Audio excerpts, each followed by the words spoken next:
From what I get from you also is a vaccine. What I wanted from you was a clarity on the vaccine priority list. Healthcare workers, government and private, 1 crore.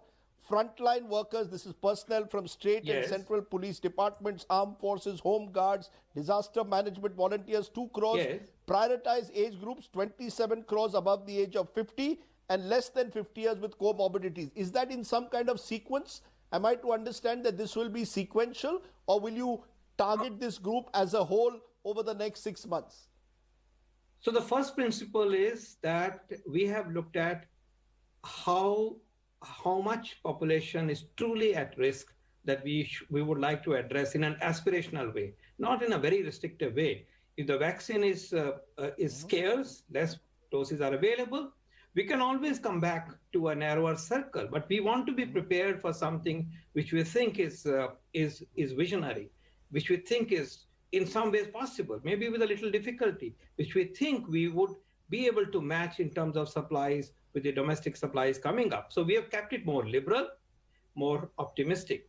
Now, the principle behind this approach are very simple. The largest proportion of people are 26 crore people who are above the age of 50 years, because 80% of mortality in COVID-19 disease occurs in those who are above 50 years. So if we immunize everybody above 50, technically you're taken care of 80% of mortality, and that is the key parameter that affects our nation and affects livelihoods, affects people and communities and families.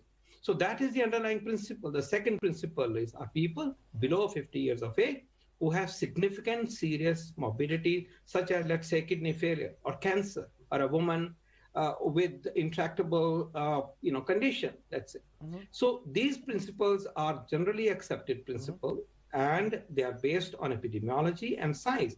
And to protect the healthcare workers and frontline workers is our duty to protect our healthcare system and the pandemic control system as we should, Right. because this is the frontier where our fight and the battle and the war against the virus is going on. So we need to be sure that people who are fighting are protected, and this wall is never a weak wall. So this is the basis of the approach we have taken, and we hope that the required number of doses for these people will be made available at the earliest possible. And once this wave is done, we move on.